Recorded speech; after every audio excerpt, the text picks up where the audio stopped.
안녕하세요, 잠수맨입니다. 여러분, 최근에 보홀의 한 다이빙 스팟에서 산호에 한국 이름이 적혀 논란이 된 사건 다들 들어보셨죠? 산호에는 김민, 소윤, 톰 같은 이름이 적혀 있었다고 하는데요.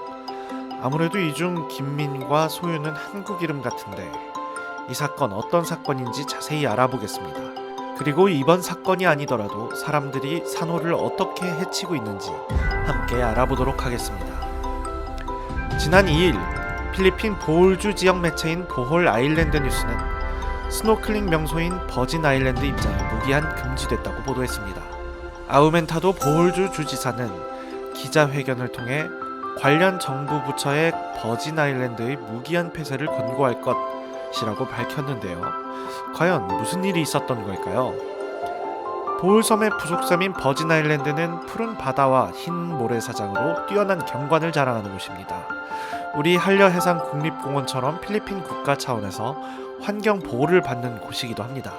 그런데 최근 버진 아일랜드 물속에서 둘레 11m, 지름 3.7m의 희귀 대형 산호가 외국인으로 보이는 관광객들에 의해 훼손된 사건이 일어나 논란이 되고 있습니다.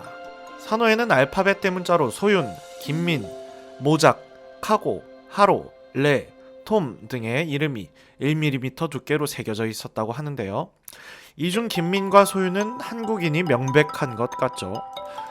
그런데 같은 사건인지는 알기 어렵지만 산호를 훼손하는 장면을 촬영한 유튜버가 있어서 논란이 증폭되고 있습니다. 영상을 보면 우기 시즌 혼자 보홀 여행 가기라는 제목하에 한 다이버가 산호의 머리를 박고 열심히 글자를 새기고 있죠. 돌멩이로 뭔가 열심히 쓰고 계시는 우리 포토그래프라는 자막이 친절히 달렸습니다.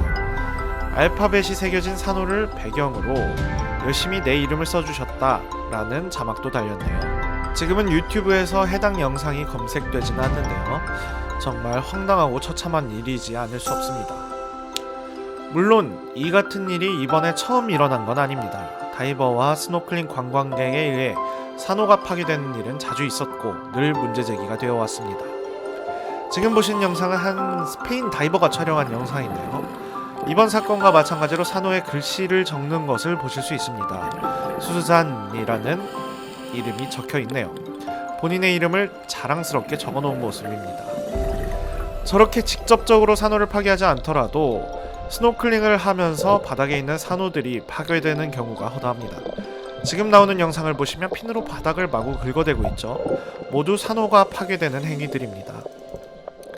이런 직접적인 방법뿐만 아니라 다이버들이 사용하는 선크림이 산호를 파괴하기도 합니다. 그래서 여러 나라에서는 산호를 파괴하는 성분인 옥시벤존, 옥티노세이트 등의 성분이 포함된 선크림을 사용한 채 바다에 들어가는 것을 금지하고 있기도 한데요. 옥시벤존 등은 산호의 성장이나 번식을 방해하고 하얗게 탈색되는 백화 현상을 초래한다고 합니다. 하와이, 태국 등에서 이 같은 선크림의 사용을 금지하고 있죠. 물론 금지된 성분이 포함된 선크림을 발랐는지 여부를 어떻게 적발할지는 구체적인 단속 방법이 없긴 합니다. 경각심을 불러일으키기 위한 방법 정도일 것 같네요. 그래서 되도록이면 바다에 들어가실 때는 산호를 보호하는 선크림을 바르고 들어가 주시기 바랍니다. 산호보호 선크림 혹은 산호보호 선블록이라고 검색을 하시면 쉽게 찾을 수 있답니다. 이렇게 산호가 다 파괴되어 버리면 생태계가 파괴되는 것도 문제지만 결국 우리가 들어갈 바다가 없어지는 것이기도 하잖아요. 지속 가능한 다이빙 생활을 위해 우리 모두 조금씩 신경 써야 할 것 같습니다. 그럼 지금까지 잠수맨이었고요. 안전하고 행복한 다이빙 하세요. 구독과 좋아요, 알림 설정은 영상을 만드는데 큰 도움이 됩니다. 감사합니다.